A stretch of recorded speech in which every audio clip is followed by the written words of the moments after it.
Welcome to the Bridge of Truth. My special guest once again this evening is Anthony Citro. You could probably see from all the symbols that are around us that we're going to be doing something a little bit different this evening. I'm very excited about this. You may recognize Anthony from some of the other YouTube videos that we've posted on the Ascension process. And you may even actually recognize his voice more from the Energy of Creation meditation series and the Violet Flame and the other meditation videos that we've posted. So Anthony, welcome so much. I'm glad you're here. A few months ago, I asked Anthony if he had an idea for a show to do. And he thought about it. He said, I really think that I should do something on sacred symbols, the lineage, their evolution from ancient times to modern times. And as soon as I heard that, I said, that's incredible. I really want to do that. So this is the show, and I welcome Anthony. Why don't you give us a little bit of an introduction about what we're going to be discussing this evening? All right. Well, thank you again for having me, of course. As always, pleasure. Pleasure to always be on the show. And I'm grateful to have the opportunity to talk about the sacred symbols, both the new sacred symbols, which I help to steward, and all the traditional historical symbols. Mm-hmm. And I wanted to focus on the evolution of man's consciousness in association with the sacred symbols, because I think people can now, at the point of ascension, those who are on the path and those who are advancing can take a step back and really start to eliminate that which no longer serves, and to connect in the true proper way of that which does serve them and the source and everything. And because the symbols are becoming so potent now in terms of their visibility, the new sacred symbols, and we're going through such a revision on all levels of our being, a sacred symbol, as it has always done throughout history, has been a beacon, a light in the dark, to show the way, to simply, immediately, viscerally access source and to mirror source without analysis, without writing, without long drawn out ritual. The symbol is the thing itself. And so I thought it would be great to focus on that. Now, of course, we can have 20 shows on this topic, because there's so many sacred symbols and there's such a history associated with all of that. But of course, as much as we can in this interview will be a brief overview. And I wanted to point up on how the new sacred symbols incorporate all the best and the highest consciousness elements of all the traditional old symbols, and how that all morphed and culminated into now what we have as the new sacred symbols, bringing us forward into the new age. So the ones you're going to be discussing are what we would consider the foundational sacred symbols, and they're basic, yes, pretty much basic form, and humanity then evolved them. As you'll see, because the thing is that, the symbol, as I said, is the thing itself, and it has an inherent spiritual logic, which is what I wanted to impress today for those who, may not be as aware, that it's an inevitable reality that somebody would connect with a sacred symbol, that they would manifest. It's the problem that some of the symbols have had is that people have imposed their political or religious or cultural agenda territorially on the symbol, which has nothing to do with the symbol itself, particularly with the major religions and stuff, which I'll go through as best I can. But anybody can do research. I mean, I did an incredible amount of research on this topic, and I was stuff that I wasn't aware of. I was very astounded to find that particular, which we're going to focus on, the Star of David, or what we think of as the Star of David, and the traditional Christian cross, have a very similar history in terms of how they were rejected, adopted, inculcated into religion, used before. And it really points, when you do the research and the evidentiary research, not the speculative research, of how it just simply mirrors man's evolution in consciousness. It has nothing to do with religion itself. It has to do with as I said, the inherent spiritual essence and value of what the symbol represents. And so you've been very instrumental, and I'm always grateful in helping me promote and and expand awareness of the new sacred symbols, particularly the Prema Agni, the Prema Dharmadhatu, and the rising star. And we've had many, I've had many healing circles where you've come and taped, and we've culled videos, they're instructional videos. So for those of you who are new out there to the path, even for posterity, as long as this is on YouTube or on our websites, who may come across it and want to learn about how to connect with the sacred symbols, etc., there's a wealth of videos that we have on your site, Bridge of Truth, on my website, and on the official website for the new symbols, sqwellness.com. And I'm sure you'll put in the description of the YouTube information for people who are new. And there's all kinds of write-ups on the meanings. And so every year we do this global Prema Agni event. And that's where you've come. And sometimes Terry and I, our mutual friend and colleague Terry Merlis, we get together and we do these events where people come together and really learn how to use this symbol, send it out and healing. What is the date of the one coming up? It's coming up April 26th. And so I thought it would be perfect and aligned with that to maybe do the show now to help stimulate awareness of that. Yeah, and I want people to know that if you're in the New York metropolitan area, it would be a wonderful event to attend. And if you're not able to attend it, please check the videos, the archive of the Bridge of Truth, because I did tape 2 of your shows, and you'll see the essence of what Anthony is talking about in terms of the sacred symbols and how they can be used in your daily lives. And also, you can attend remotely. So if you want to come from anywhere in your home, they're all free. The events around the new sacred symbols are supposed to be free for everyone. So if you just drop me a line and we'll connect you energetically wherever you are.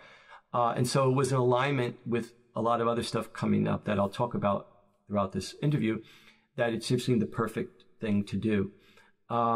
Because Al, the point I want to make, and I'm sure people are aware of, if you take any of these sacred symbols that are above us and turn them on their side, they almost look like keys that you could put in a door and unlock, very interesting. And that door that they're unlocking is consciousness. And once consciousness opens fully, which are what the new symbols represent, bringing you to, we can move forward into the new age. And yes, it's very chaotic now, and there's a lot of turmoil because we're in that transition period from accepting love and not being in fear. And all across the board, all across the world, from weather patterns to, we've talked about this in many shows on this, to culture, to religious, political, it's in a maelstrom now. And so the symbols, the sacred symbols, provide a way for us to simply be with Source, as Source simply, to help us as a guidepost, if you will, through this morass and to help usher us into the new age. And so I thought it'd be great to have a discussion on that. And so as I guess they could see above us in the center there, the new sacred symbols came about, as all sacred symbols come about, at times when humanity is ready to take a next step or a leap, or is struggling to make that transition, and the masters will bring it through somehow to help. And really what it is it mirrors it. It mirrors the consciousness of the time, so that when you look at it, when you look at a sacred symbol, it's supposed to enlighten you, immediately give you a sense of being with the divine. And we say in the spiritual world, the thing is the thing itself. In other words, when you chant, and you chant Om, you are chanting the sound of the universe. It's not something you're reaching for. You are becoming it, you're becoming one with it. The symbol itself is the source, is the thing itself. It is source made manifest in physical form through the property of sacred geometry, which informs everything in the universe. And interestingly, which science is becoming more and more to recognize as something that's valid, So I want to start with the new sacred symbols and then sort of work our way back and see how they all morphed into, so people can get sort of a through line. In 1987, we've discussed this before, with the harmonic convergence was when really the ascension process really started to heat up. Things started, the galactic alignment started to happen. And leading up to the 25 years to 2012, things would heat up exponentially as more people would awaken and resistance would work through, then more would light up and so forth and so on. And so in 2003, late 2003, early 2004, I was very privileged to be with my teacher, Derek O'Neill, in a workshop, one of his early workshops when he first came It's hard to believe it's 10 years now. And he, like Mikao Sui, who brought through the Reiki symbols, or other people who have brought through their symbols, he's the one in this generation who has been tasked and who has the contract to bring through the new sacred symbols to help us through the new age. And so he had channeled already the Prema Agni. And so... actually, it might be a good idea for you to mention who Derek is for people well, that... sure. Well, I just take for granted everybody knows who Derek O'Neill's a master healer teacher from Dublin, Ireland. Right. He's my spiritual teacher.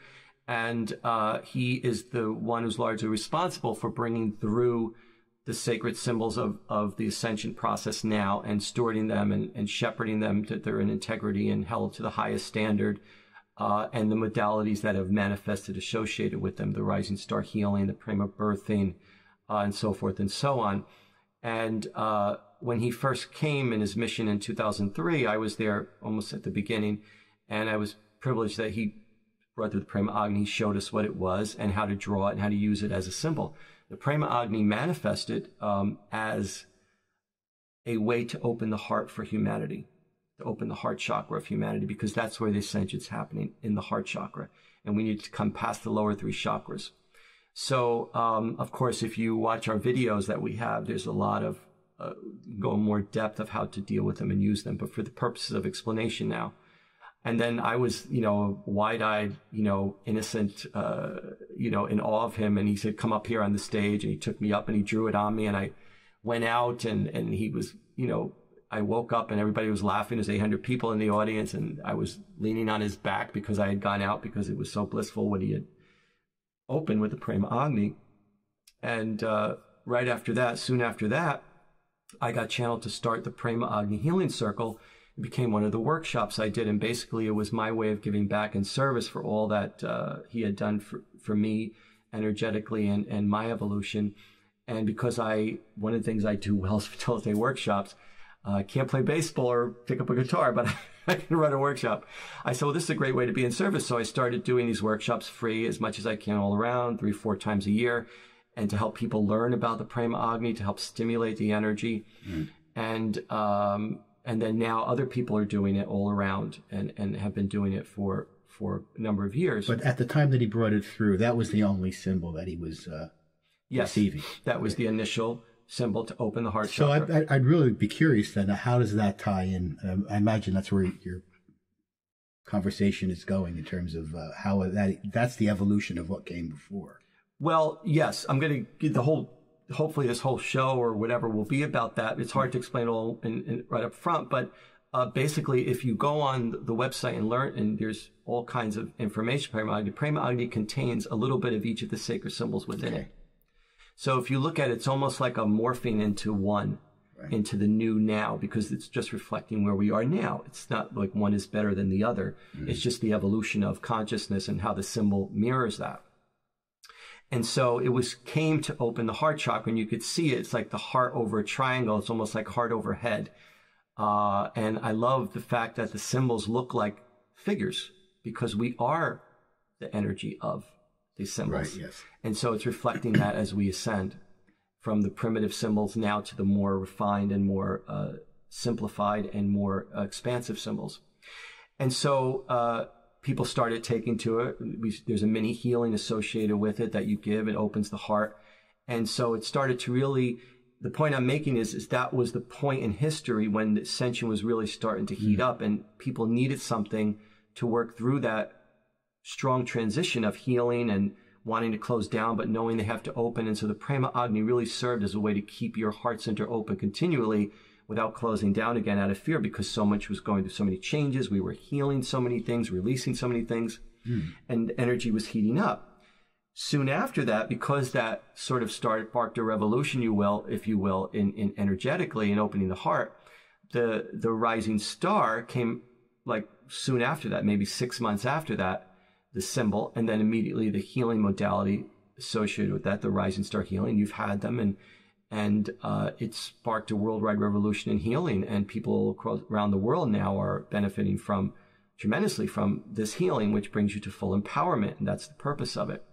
So the Prema Agni came to open the heart. The rising star then came to heal the body and prepare the body for ascension, to become fully enlightened, empowered being that we are meant to be, to help us deal with that, to help us connect with that, to help us stay in that space regardless of what we're going through. And actually, the Prema Agni is part of a 3-part symbol.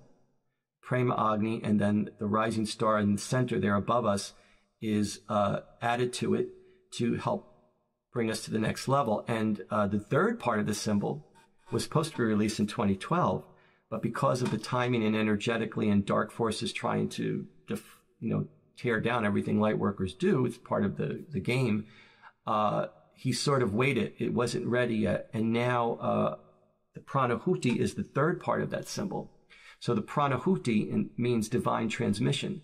So now we're at the point where that 3rd part of the symbol, which will incorporate both the rising star and the Prema Agni, and I'm going to Ireland in June for our yearly gathering of teachers and practitioners, and I'm almost certain he's going to reveal it then. He's very briefly starting to reveal it, but he's taking very care with it to make sure it's done at the right time in the right way. And once you look at that symbol, you will be immediately enlightened.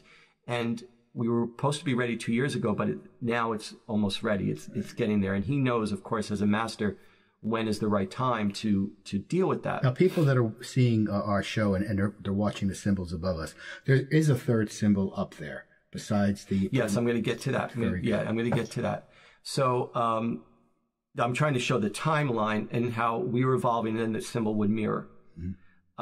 Because it's sort of inevitable. It's like you need that symbol. So we've always needed, and Jung has talked about this, symbology and psychology. We've always needed symbols because of our mind to help us connect with the deeper part of ourselves and source in a simple way without analysis. It's just our nature. Because when you study some sacred symbology, you recognize it is us. It is our makeup. And so it just helps us immediately keep us in that space, whether it's the Om, whatever it is, And so 2004, the rising star came. And there was an adjustment period for many years of holding the integrity of it, working through the kinks, defeating or deflecting dark forces that were trying to tear down what we were building up. And then in 2008, the 3rd symbol, which you'll see there, it's rounded, is the Prema Dharmadhatu.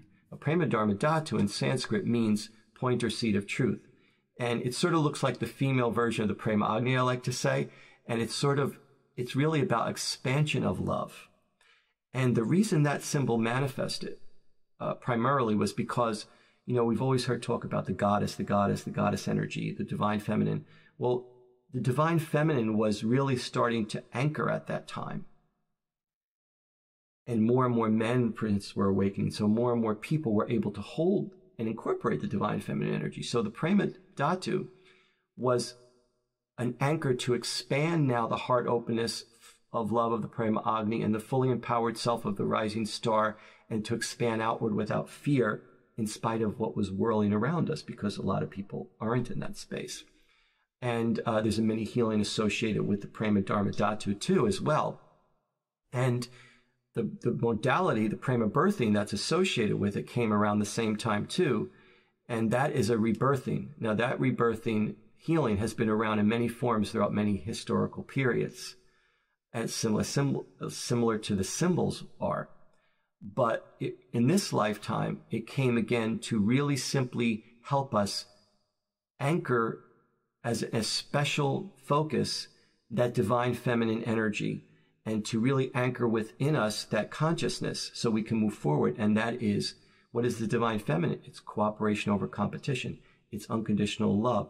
It's forgiveness and acceptance over, slash and burn and rape and pillage and all those other wonderful things we've all done for all these lifetimes. And so because of the way the energy was heating up, and because the galactic alignment was getting closer and more people were awakening, the Dharmadhatu emerged to help us really make that transition and let it stick, which helped solidify those who were aware and those who were in healing and seeking to really prepare for 2012. And as 2010 came, and the 10-10-10 Stargate and 11-11-11 Stargate, and as you know, all these things heated up and all the workshops and the healings around it. And then 2012 came and went. the Ascension was always unfolding. People thought 2012, magically light was going to go on, but really it's been unfolding all along. And now here we are in 2014, and this whole period, even the 25 years before, 25 years after this, is just really the initial phase. Right. And so the symbols help anchor us energetically in a simple, easy way, and that's why they're here, to help us. They incorporate all energies of all the old symbols because it's an inevitability. The sacred symbols, the religious symbols, and we're going to particularly focus on what we call the Star of David or the Christian cross, they became territorialized by pockets of people. And that was also part of the divine plan. It was inevitable that one faction would focus on the cross and one faction would focus on the Star of David because of all the sacred symbols, and you know this as well with sacred geometry and can speak to a little bit later. They are the most powerful energetically. So, of course, they would take on the most weight. People in power in those religions throughout history have misused the energy or have tried to seek to utilize the energy for a good purpose. And that goes back and forth depending on how people have evolved. But the symbol itself is a sacred inevitability, I'd like to say, because it's in our consciousness. It's just emerging at different times. And of course, there's many, many other sacred symbols. Some are here above us. There's many more we can't get to in one show. And they all appear at different times, and certain people, pockets of people, adopt them as their own. And that's fine. It's just when you attach and then you separate and say, this is the right way, you're wrong, that's an inaccurate consciousness to hold in associating with a sacred symbol, because sacred symbols are just sacred. There is. There's no judgment. There's no agenda. There's no you're right, I'm wrong, and all that stuff. But there's many, many consequences. And, I have to tell people, the tremendous little joke. We were talking about how to put the symbols, and I said, wait a minute, the swastika's next to me. Maybe it should be next to me. We got to try to figure out where to put it. And I'm thinking, here we are, two aware, dead people who are worried about a symbol. And we know what it is, that it's a sacred symbol. But because of the association with Nazism, which we'll get into later, it just points up that there's such a strong reaction around symbols, because they're so deeply embedded in our primordial subconscious. So we've negotiated a way where to put it on the screen. I thought the audience would get a kick out of that. Yeah, and to put it in the way that wasn't necessarily the one adapted by... Yes, by the Nazism, yes, which we'll get into a little bit later, because I want to try to create a timeline so people can get an overview sense. So now we're here at the Ascension, the point of Ascension, and the new sacred symbols are there to help consciously allow the sacredness of the energy of what that symbol is to just be and breathe the fullness of what it could be, irregardless of religion, irrespective of culture or history, because it's the sacred inevitability that we would open up to that energy and be that energy. And so going back historically, you can go far back as the spiral, which is one of the most primordial symbols. And I think we have it up here as the triple spiral, which is largely associated with the goddess and Celtic and many myths. But, the cosmos, our own galaxy, is a spiral galaxy. The whole Fibonacci spiral, the whole flower of life energy, the spiral is in everything. It's the way seashells are formed. Those of you who study the flower of life and even science understand that spiral energy is life itself. And so it made sense that people who were primitive would scroll a spiral, right, and associate that with divine, because they'd look up into the sky and see it. Yeah, or they just also it was psychologically inherent in them, because their energy is formed from that. It's both. Yes, they associated the sky because initially, anything up in the sky was associated with God, pretty much. Especially the sun. That's why a lot of the sun myths are contained within the sacred symbols. And so then you have, even the basic geometry of the triangle, the circle, and the square are the basis, as you know, for all the sacred symbols, and are the basis for life itself, the building blocks of everything. And so it makes sense that, two triangles would come together, or two lines would form a cross, or a circle would denote the totality of everything. You know, it makes sense. So there's a spiritual logic that's inherent in the symbols that is has nothing to do with religion or culture. So again, it's how people adopt it over time and how they use it or misuse it. And then you have more complicated symbols as religions developed and broke off. A big one is the pentacle, which is largely so Wicca, witchcraft. If it's inverted, it could be a darker form because its tension is to distort.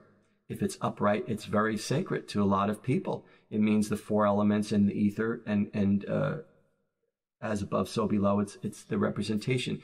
But it has been evoked in drawing, in circles on the ground, in wearing it, just like any other sacred symbol. It's just been vilified largely because of associated with witchcraft, is antithetical to the majority of people who practice the world's major religions. But it has a long history.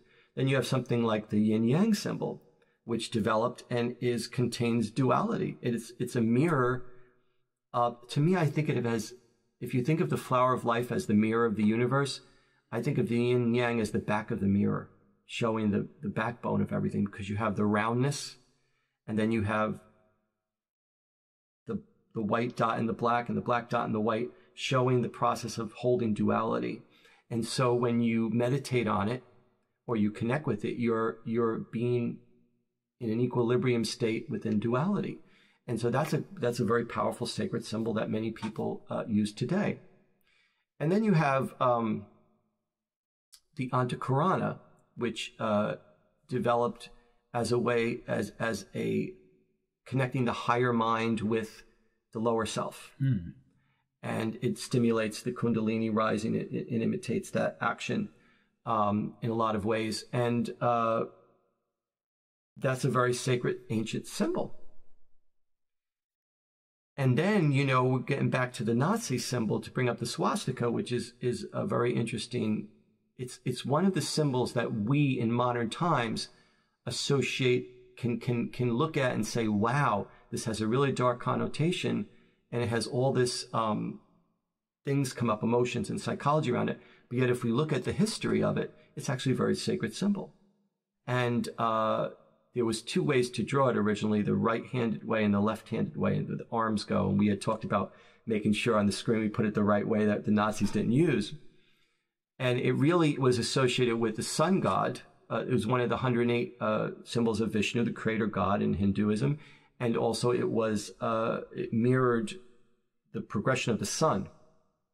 Just like the cross originally was showing the equator, the sun over the equator, the way the primitive man thought of it.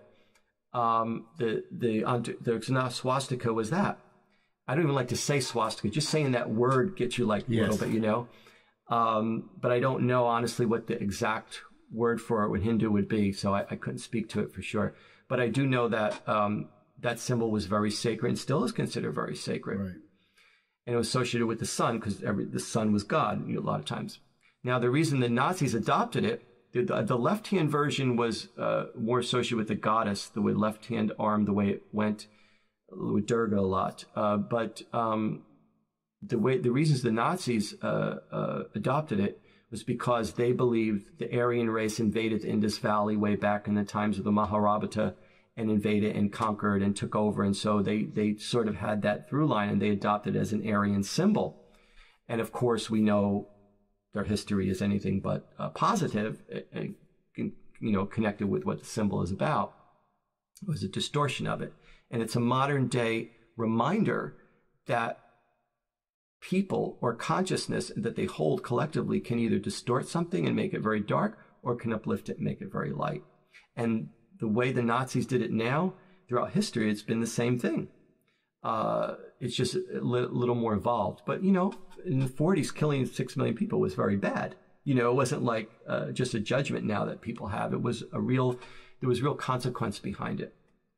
And so I recall, too, when I was budding spiritualista and I was going to all the people and everything, and I first went to Mother Amma years ago. Interestingly enough, she doesn't have it anymore on the altar. But I remember going for the first time and not knowing everything, of course. I still don't know everything, obviously, but I know more. had all these beautiful Indian lights and the music and the hugging, and she was wonderful, and the energy was beautiful, and all these people in saris. And along her, I'll never forget it because it shocked me so much at the time. Along her altar was a string of swastikas. And I went, I just was so shocked by it. I'm like, why is this holy lady having a string of swastikas?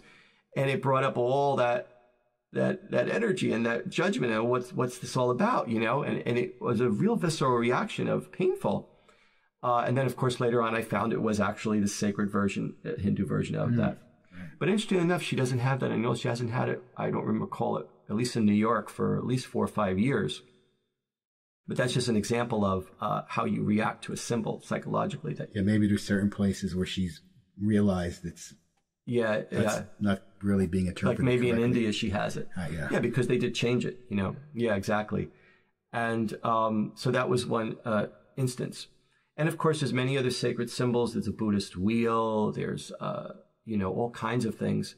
But what I wanted to focus on, because it's such an important part of the rising star, which is the prime new symbol, and because these two symbols are those that history has most, and people, and thus we, because we've incarnated many times, have most associated with, both positive and negative. We've died for these things. We've killed over them in the symbol of them. We've done all kinds of things in one form or another, whether directly or indirectly.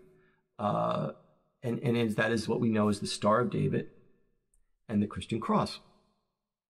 Now, interestingly enough, when I was doing the research, I hadn't really put that 2 and 2 together myself until I did a lot of research. Both of these two main powerful symbols both had a parallel in their historical record and how they were adopted, how they were rejected, when they came in, when they were used for religion.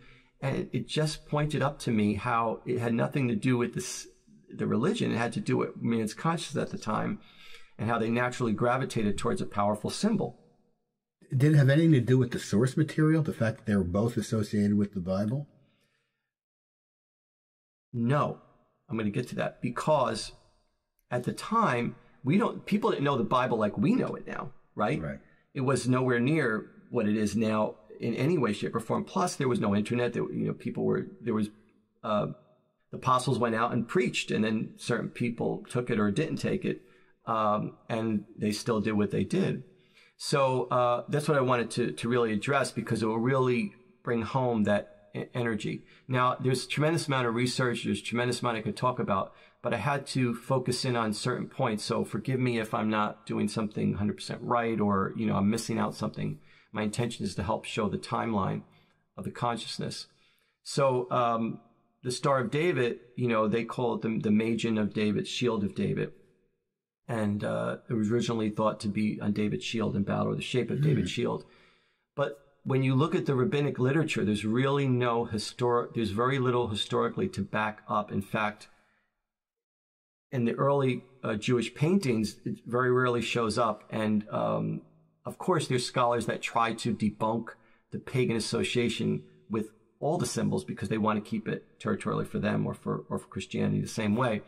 But the truth is, there is clear evidence in written historical record to show that these symbols were in use way before the religions began. It has nothing to do with the religion. The religion adopted it, which is fine, but it's not territorial to the religion, or it's not distinctly because you are that religion, you can use it or whatever. Well, I guess my question was, did the two religions that we're referring to, Christianity and Judaism, did they adopt the symbol at the same time? No, but it's parallel. Their history parallel in terms of the year. We're going to get to that now. So I might refer to my notes. Forgive me, because I try to keep everything in my head. In fact, let me do that for a second, just so I can get clear. The thing that I wanted to point out was that both symbols were originally rejected because they were pagan symbols. So the early leaders didn't want to associate the symbol with the religion, or they were conflicted about it because it was considered a pagan symbol. For instance, the equilateral triangle, the two triangles together intertwined, was used in Egypt and North Africa for many civilizations as a luck charm. And so originally when, the Jewish leaders rejected it, they didn't want to use it. Let me just make sure I get the information correct. It wasn't until the 17th century that it became used on the houses to show that these people were Jewish.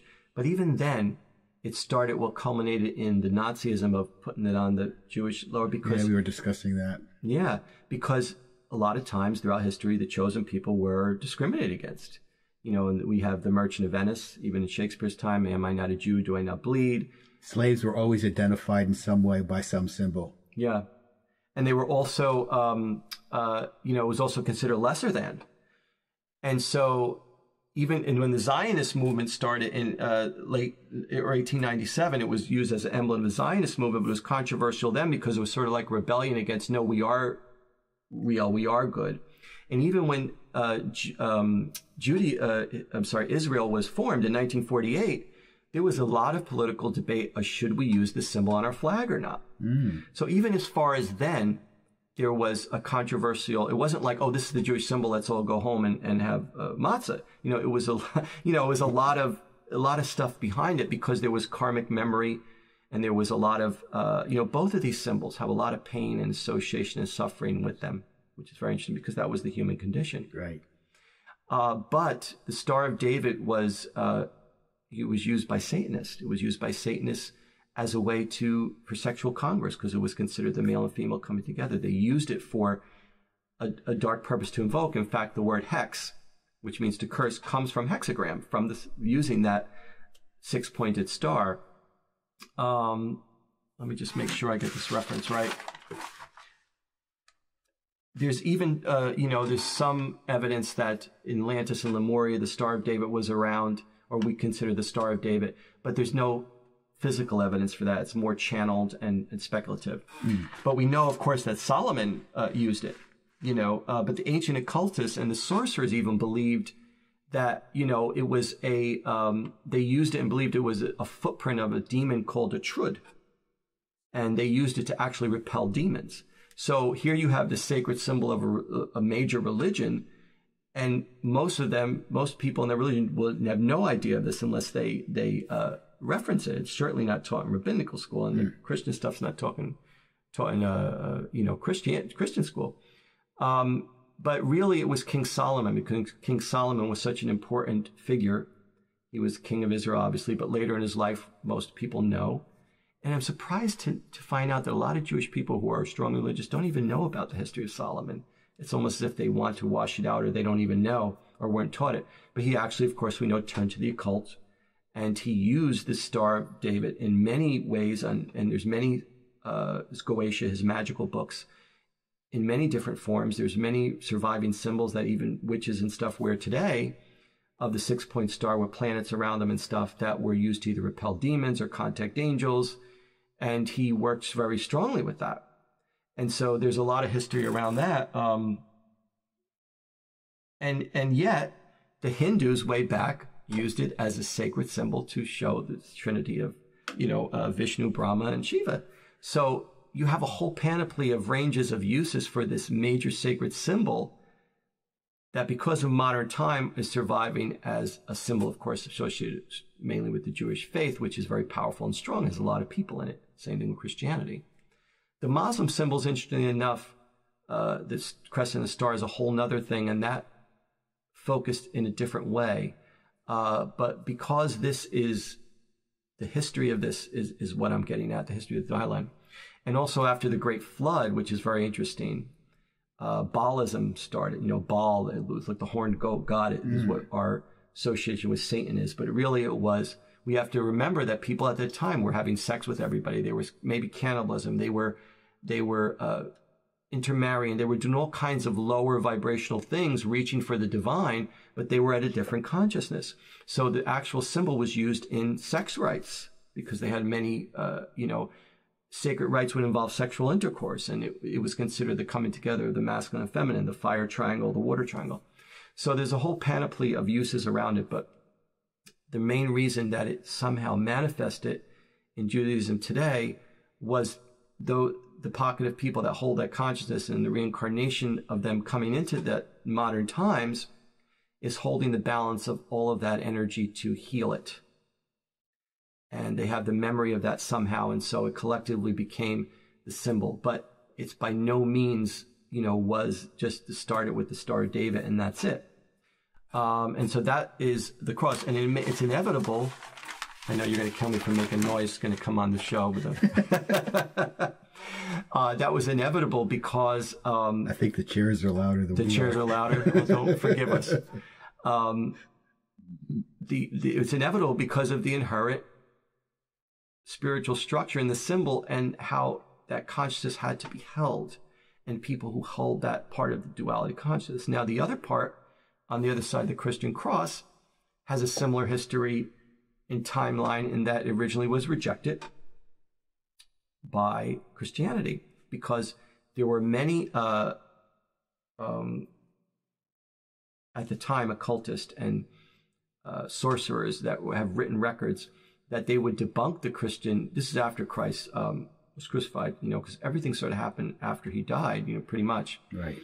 And they would debunk it as even lesser fulfilling versions of their own myths, which they consider myth, because there's much evidence to show that there was a belief and worship of sun gods, and they used the cross because originally the cross was meant to signify the sun coming over the horizon, because the sun was everything. The sun was the giver of life in its rudimentary form. And so, the myths of Orpheus and the Persian cult of Mithras. And so when the Christianity started to spread out with the first apostles and then their followers, the next generation, and the first bishops or what have you, we know from historical record Tertullian was a famous bishop who later became Gnostic, and he, of course, believed that Jesus was crucified, but he recognized the cross as pagan, and they originally rejected it because I believe he practiced in North Africa and Egypt around there, and the early Coptics rejected it, the cross. In fact, the Coptic Christians in early times used the Ankh, which is the cross with a loop around it for life. So a lot of things back then were intertwining. It wasn't like a black and white. That's even more pagan, isn't it? Yeah. The Ankh?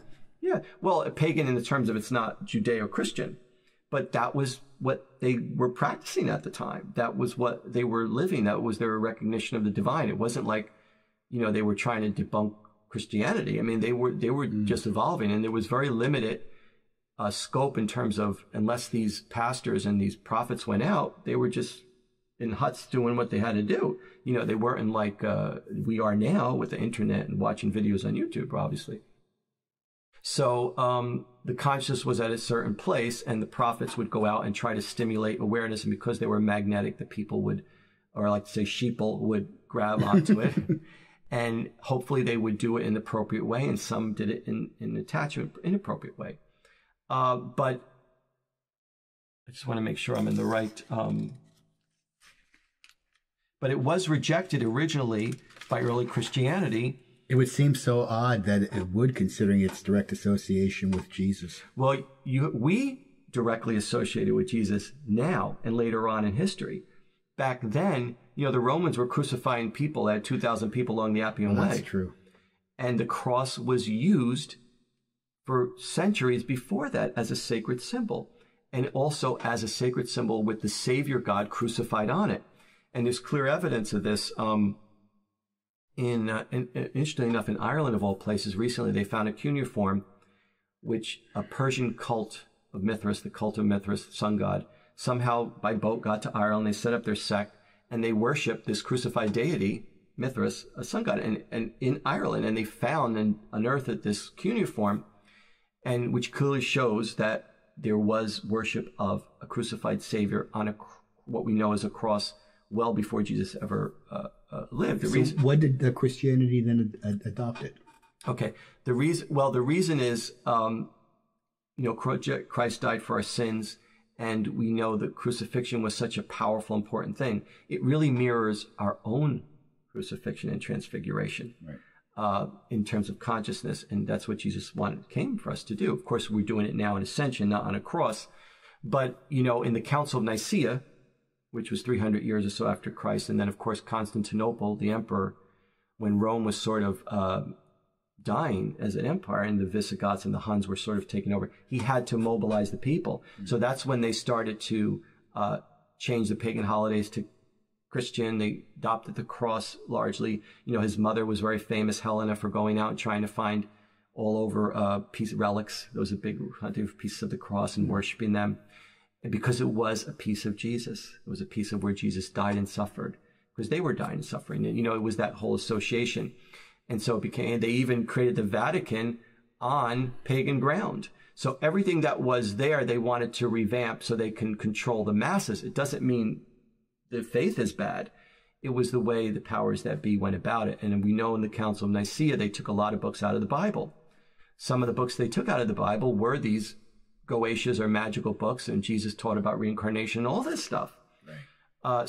And then the women books of all these women prophets. So everything we know about history is wrong anyway, on some level. It's not necessarily wrong, but it's been modified to suit and obfuscated. For instance, the flower of life, which is the prime symbol, if you will, because the flower, everything comes from the flower of life. When you show how a baby is born, the seed, how it splits and divides, is the flower of life. The cosmos is the flower of life. And they've discovered on Abydos, the temple in Abydos, the flower of life was inscribed on there. And all different religions and all different places have had it, that they can never find each other to do it, in different times. So it's a universal symbol, total symbol, of course. You were saying, how did they adopt the cross? So it just became the symbol of Christ dying for our sins. Really, they used the cross, the Romans used the cross to crucify as a way, as a darkness, we're going to crucify you. We're going to, because their Mithras, the pagan cults, used the cross for a good purpose. And of course, like the Nazis, the Roman was a dark entity. So then was it with the Council of Nicaea that it became associated with redemption? Well, it started to. You know what I mean? The more we evolved, the more the cross evolved in purpose, the more the Star of David evolved in purpose, because it reflected our consciousness. And, you would say the sign of the cross. You know what I mean? And they even changed the cross. The cross used to be this to here, to here, to here. And then they shortened it. And it actually closes the heart center. This opens the heart center. So, it all depended on the time people were in, where their consciousness was at, how the powers that be used these energies and symbols to manipulate the masses, who was awake that would come in to say, no, no, no, this is how it should be done, and you're martyred, but they brought something through. So it's a long, rich history, but it's all part of the divine plan, all mirroring consciousness. And so even into the modern times, you can speak to the cross, I hope I'm saying it right, Izunome? I'm sorry to say it wrong. Izunome, I apologize. My Japanese is not good, but you can speak to that, and that's a modern interpretation of the cross. And, you want to, I'm sure you'd want to could say a few words about it better than myself. Absolutely. The interesting thing about the sacred symbols, as you can see from the ones that we've got circling us, is that there are certain basic geometric forms, and all these geometric forms were used in the sacred symbols to evoke a spiritual energy. But they also have a physical energy that's inherent in the form itself. So you're basically dealing with the four fundamental forms, which is a circle, a square, a triangle, and an intersecting pair of lines. And the Izunome Cross was, I guess I like to say, designed by a man in Japan shortly following World War II. And he was a spiritual teacher and renowned philosopher in Japan. His name was Mokichi Okada. And his teachings had evolved to as an expression of what he believed was our mankind's, humanity's ultimate destiny, the creation of a perfect world, a paradise on earth. And he wanted the symbol that he designed. He wanted it to represent the unification of the forces that were keeping that from happening. Following the war, he had lived through all the bombings in Japan, had, intimate knowledge of people that had died in the bombings of Tokyo.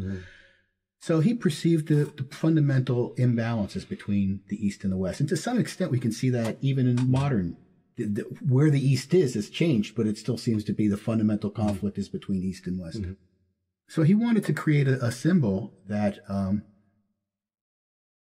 sort of expressed the balance and integration. He did it spiritually in Japan by bringing into it is essentially a polytheistic society, the idea of a single supreme God, which is really radical at the time. And so the Izunome Cross is actually right above me on the upper left corner of the screen. And you will see it. It actually integrates in, as I've adopted it for my own purposes, in developing an understanding of, the fundamental nature of the universe energetically. And when you see it, it combines the first four harmonics. You start with the circle, which is unity, or God, source. And then the second harmonic is duality, which is the intersection of the horizontal and vertical. The third harmonic is triunity. And while that's normally expressed, as you've shown in the isosceles, the equilateral triangle, as an understanding of the triune nature of the universe and triune God, he did it by creating concentric circles. So in the design, you'll see that the inner circle represents soul, and the soul is within the heart, and the heart is within the body, which is the outer circle. And it can represent father, mother, child, and there's other ways to interpret it in the same way that the Christians might have interpreted the Holy Trinity, or you talked about the Hindu relationships. And then the final, the square, which actually represents what I call the quadrality nature of the universe, and the power of four, the fourth harmonic. And he did that by showing the four green branches, which is essentially the four directions, the four elements, whatever the power of four represents in nature. And again, this wasn't just to create a pretty symbol. It's like, as with the other sacred symbols, they were more than just geometry. The geometry was the physical aspect of the sign, but the sign itself manifested the spiritual aspect. So you could meditate on this in the same way that now you're meditating on the rising star, that you could meditate on the symbol and actually feel the energy from that symbol within you. And many people wear them or have them on designs and book covers.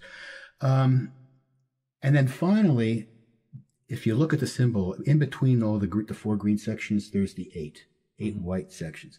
And what that is, that's like the second power of quadrality, and that's the power of eight. And that's a very important thing in Japanese culture, all Eastern cultures, was that eight symbolized, I wouldn't say completion in the same way that nine would represent completion in the metaphysical teachings, but it did represent the idea of everything. Integration. Everything, because once you got to eight, you had the four directions and you had the midpoints between them, which means at that point you could have any variation between. And what's really interesting about that is that relates to the ancient Greeks, where Aristotle created an arrangement where he had the four energies, the four elements, and between them he had the four qualities. So that also became the power of eight. And I'd like to say, if anybody's interested in more information on that, I've done a series of videos called The Four Pathways. It's on another of my sites. There's a link on the Bridge of Truth YouTube page. It's Leone 4. And it's a whole series of videos based upon the understanding of this power of four. I like energy. what you're saying, because it really points up. You're talking about going to ancient Greeks and what this man, opened up to, and in the midst of this traumatic experience in modern times, even he had a very difficult life. Yeah, it's too much to even go into all of it. Of course, but the whole point is, his consciousness was so strong that out of this chaos and out of this symbol birthed itself. Yes, these symbols are birthed. They're channeled, but it's almost like a birth of consciousness, because that was his karma to hold that and to go through that. And what I want to say, and I appreciate you saying that, the one thing I wanted to mention to relate that then to, because obviously I feel a very, very powerful connection to the Izunome Cross. It actually was the foundation for the book that I wrote. But just a few months ago, I was doing the video that we created on meditation for world peace. And it took quite a while to create this video. And for 2 weeks, I literally sat with the screen with the rising star right in front of my face, and I felt it. Of course. There was a period of time where it wasn't necessarily that I felt it as energy, but I felt different. Well, because you are that's the whole point of these sacred symbols. Your consciousness will shift, will align actually, because the symbols, particularly rising star, is meant to bring everything into alignment. And in some way, every symbol is meant to bring the alignment. And here's a modern version of somebody that went through this horrific experience and was tasked to bring that into alignment, to hold it at that place.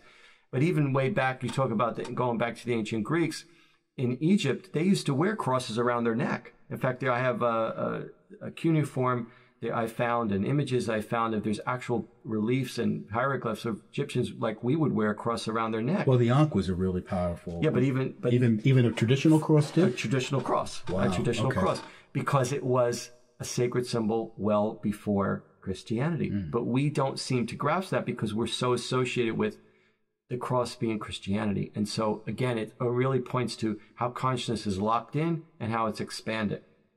And so I just wanted to, so that was great because, all throughout history, what you're explaining about the Izunome? There you go. Izunome Cross was how people... The founder will appreciate that. Arigato. That was how it all manifested. And this is just a modern take on it. To put it all in perspective, why I wanted to do the show, here we have the rising star, and I hope people can see this. Yes, the rising definitely. star incorporates the highest conscious elements of all the sacred symbols. And here you have the Prema Agni, and then the piece over, which makes it the rising star. Now, when the Pranahuti manifests, which is soon, it will incorporate all of this. We don't know exactly what So will it surround it, or don't you know yet? We don't quite know yet. I will probably know after I come back from Ireland in June, and then soon after that he'll release it, but it's all when he knows when to release it. But the point is, it will really bring people to the next level in terms of consciousness. Like you said, you stared at the rising star and you felt different. Any sacred symbol, Yes, you would. Absolutely.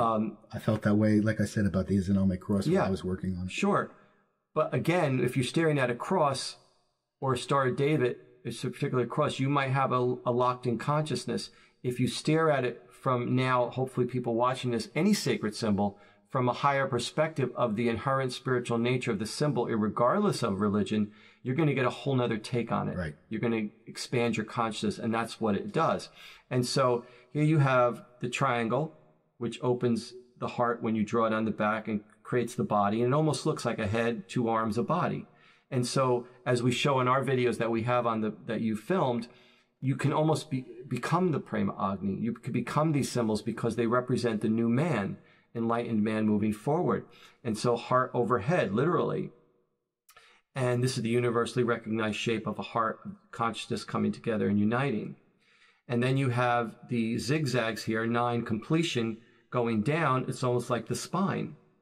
Yeah, that might be a little difficult to see on the screen, but... Well, people can also go online in our videos and on absolutely sq-wellness.com, which will probably be in the YouTube description, and you can learn all about it if you're new. Actually, I'll fly in a close-up of that particular part of it. Okay.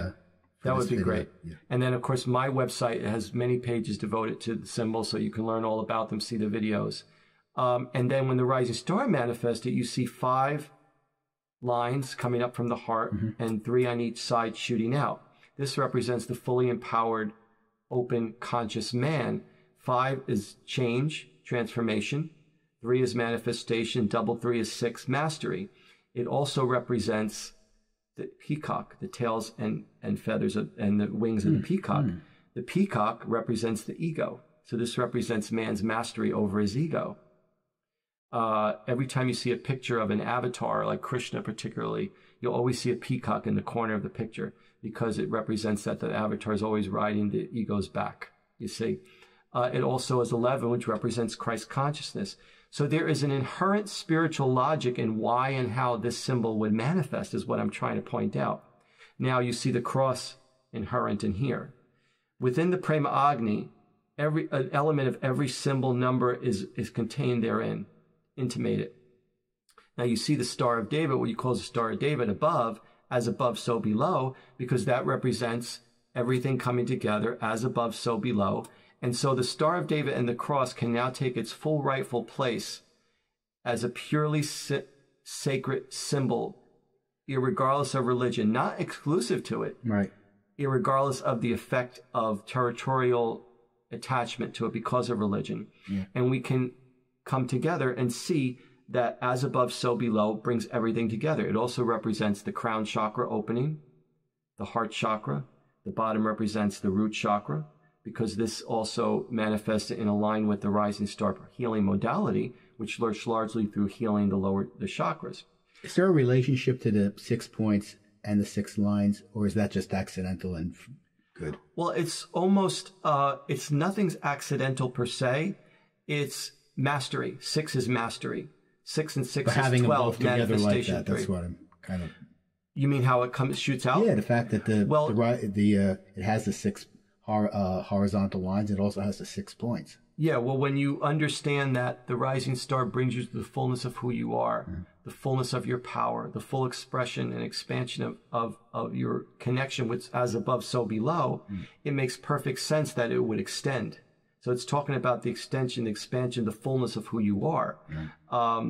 Originally, the symbol used to come up like this in the early days. And I think I remember that. And it changed.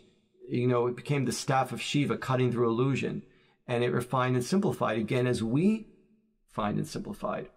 And so everything in here contains everything that you need in terms of moving forward into the fullness of who you are. In the larger scheme of things, it also represents the activation of your ascension column, your light body, the transpersonal chakras, all of who we're going to become, the fully enlightened, ascended human going into the new age.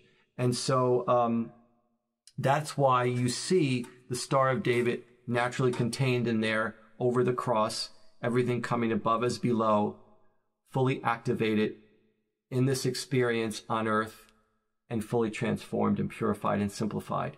And I hope that, you know, we talked a lot, there's a lot thrown at you, but I hope you get a sort of basic through line of why and how this occurred. And anybody, again, can Google this stuff and learn about it. And actually, learning is supposed to be experiential. And I would encourage anyone that wants to experience that to just look for our video, The Meditation for World Peace, and meditate on this and see how it affects you, because it's that's the best way you will know for yourself. The rising star really represents unity consciousness, unity within itself.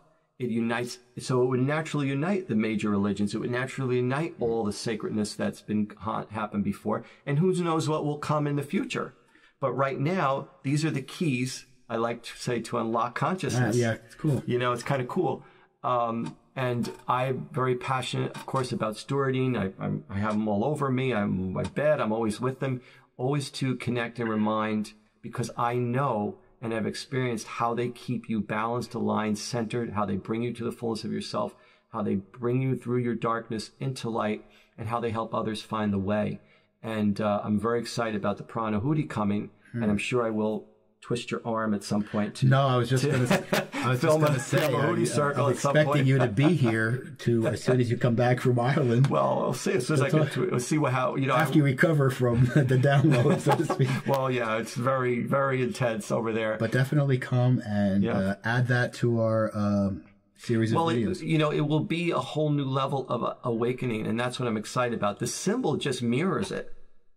You know, its symbol is just a physical mirror of saying, I'm here, Source, I'm here, I'm with you, that you can immediately grasp. Do you think there will be a rite that will also then come with the new symbol? What do you mean? Well, in the same way that you have this in the Prema Agni, you have something that you can do as part of it.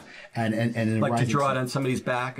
Yes, or have some kind of training or right there. Most likely. But, I know that Durek is in full alignment and awareness of when things need to be for the greater good to be delivered. And, we have to always remember we're in a strong spiritual warfare. We don't want to feed into fear, but the dark is really trying to tear the light down. And so we have to keep it at the utmost highest integrity. and the right divine timing. And he is a master. He knows how to do that. Yeah. And we are his students, and we perpetuate it for whoever is open and awakened to it. But yeah, many things will come. But the main thing that will come from the Pranahuti is immediate enlightenment, immediately saying, okay, I am one with Source. Source is one with me. I can move forward, creating my reality, taking responsibility for it, knowing I'm aligned with Source, and it could be different now than it was then. Yeah. And to help you lose that attachment to all the old paradigms that are associated, because, you know, just talking about where we're going to put the swastika, we were freaking out. Right. It's like, what is going on here, you know? Yeah, well, the thing that I really want to encourage our viewers now, because as we wrap this up, is the understanding that all these symbols that we've talked about, they do have a spiritual power, and it doesn't matter whether you connect to one or the other. I mean, to some extent it would, because that's the kind of energy that you would be accessing. Anthony's passionate about the rising star. I'm passionate about the Izunome Cross. Someone who's Jewish may be passionate about the Star of David in its purest form, and so on and so forth. Again, it's not that the symbol is the thing itself. It's right. Source. It's not. It's how you connect or attach. That's what I'm saying. Yeah. I think now is the time for us to really, and with whatever symbol that you relate to use it for that purpose, to understand that it does have a power, and it does have a power at this time when humanity really needs it. It's supposed to bring you to Source easier and clearer and more directly. And it's supposed to just align you and move you forward. And it's like a beacon, a light, a lock to unlock it. It's we've always dealt in symbology, because in our deepest primitive self, our primordial self, we want to see the symbology. We want to connect with easy. We want to have it immediate, if you will, there. We don't want to keep reaching for it. And we're at the point of ascension, and that's what the Rise Star is here to say. Ta-da! It's here. You're it. You're on. Let's go. And that's really all it is. You know, it's not to say one's better than the other, or, you know, I still people that see it and go, Jewish people will see and go, why do you have the Star of David in there? Or, you know, why does that look like a cross? And because people still have those attachments and territorial energies, but that's just the way it is. You have to say, oh, it's just a symbol of unity. Yeah, well, you could say it's simply because it's a beautiful spiritual symbol. Yeah, I mean, you know, some people will react that way, and it's just how it is. They don't know. Well, you know, I think that has to do a lot with the misuse, and that we're kind of conditioned. And you've had that even happen in your own organization. Yes. Where things have been misused. So I think that's why he had to trademark the symbols. If you notice the symbols, there's a little TM under it. And so, you know, just to briefly also add, this Global Prema Agni Day that's coming up on April 26th. Yeah, why don't you sum up with that? Yeah, that would, really important. That would be great. Thank you. I appreciate that. About 4 years ago, we decided to do a Global Prema Agni Day to help globally expand the unity consciousness. So we figure one day a year, everybody around the world would get to do something in alignment with the Prema Agni. We started on, the first year was Valentine's Day, because, you know, that's the day consciously when the heart is most open to love consciousness, you know, in some form. But we found that it was too cold and the wintry and things didn't work out. So it happens different days each year. But this is the 4th year we're doing it. And basically people all around the world, I'll do a Prema Agni healing circle. Somebody will take a group to the beach and draw it in the sand or blow it away. Some people release balloons into the air with the Prema Agni on it. Some people will gather in malls or bookstores with a little table and draw the healing on their back. Some people have parties where they bake cookies and cakes in the shape of the Prema Agni and eat them and have a little gathering. Anything that you can do to stimulate Prema Agni energy, whether you do it for yourself or with a group, on that day, once a year, to help keep up that energy of collective unity and the heart-centeredness. And it's taking off now more and more. And so every year, the Friday, the day before, I do a workshop, and I'm doing it again with our mutual friend and colleague, Terry Marlis, this year. And that's where you filmed, and we've taken instructional videos from that and posted them so people can see. And so, you know, anybody can come remotely, or if you're in the New York area, please come. And, you know, and it'll be another day. And then we're going to keep that going yearly. And so that's how this all came about. But essentially, because the Pranahuti is arriving, the third part of this sacred symbol that's going to really awaken humanity, and because the Prema Agni Day was coming up, this all came about. And basically, the energy of understanding of what the symbology is inside people is coming about. There's Jews for Jesus. There's secular Jewish people. There's Christians who are more open and accepting. People are becoming more aware that there's something beyond what was. And that if you connect with what is now and move forward, that everybody is love, everybody is light, everybody is sacred, everything is sacred, every moment is sacred, these symbols will help you access that. And really that's what it's about. And that's why I love doing, I've done thousands of Prema Agnis, drawing it on people and send it out long distance. And so anybody can do it. It's not something you have to charge for. Only the rising star, which is, you have to have an exchange. I know that you're very committed to your mission to spread these teachings. And again, as a disclaimer, the symbols that we talked about are just kind of, I guess, scratching the surface. If there's something that you personally believe in, please don't feel slighted because we didn't mention it. Yes. That wasn't our intention. We were just talking about the basic forms and how they might apply to the 2 or 3 in particular that we focused on. So, Anthony, thank you again for coming out. Thank and I you. will expect you to be here when you come back from Ireland. And I would love to. As soon as I get to go at it from Derrico, we're going to do something Pranahudi. Absolutely. And so, in closing then, may all your journeys be truthful till the next time we meet on the Bridge of Truth. Namaste.